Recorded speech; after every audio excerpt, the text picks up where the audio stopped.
राज्यातील महिलांसाठी एक आनंदाची बातमी आहे। महाराष्ट्र सरकारनं महिलांसाठी खास मुख्यमंत्री माझी लाडकी बहीण योजना राबवली। लाडकी बहीण योजनेअंतर्गत महिलांना 1500 रुपये दिले जातात।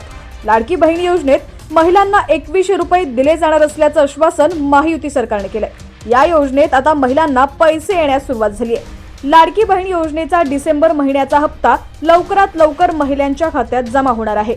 या योजनेत महिलांना पुढच्या हप्त्याची प्रतीक्षा आहे। अशातच ज्या महिलांना मागील काही महिन्यांचे हप्ते मिळाले नाहीत त्यांना पैसे येण्यास सुरुवात झाली आहे। बातमी सविस्तर पाहूया त्याआधी तुम्ही HPN मराठी न्यूज चॅनल पहिल्यांदाच पाहत असाल आणि अजूनही चॅनलला सबस्क्राइब केलं नसेल तर नक्की सबस्क्राइब करा, जेणेकरून आमचे अपडेट्स लवकरात लवकर तुमच्यापर्यंत पोहोचतील।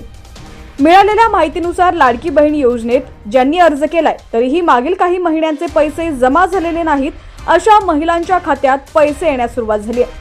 शुक्रवारपासून महिलांच्या खात्यात पैसे येण्यास सुरुवात झाली आहे। त्यामुळे जर तुम्ही योजनेत अर्ज केला असेल आणि तुम्हाला पैसे आले नसतील तर ते लवकरच जमा केले जातील। लाडकी बहीण योजना जुलै महिन्यापासून सुरू झाली। यातील काही महिलांना 5 महिन्यांचे एकूण 7500 रुपये मिळालेले आहेत, तर काही महिलांना 1-2 हप्ते मिळाले नाहीत, तर याच महिलांना आता हप्त्यांचे पैसे येण्यास सुरुवात झालेली आहे।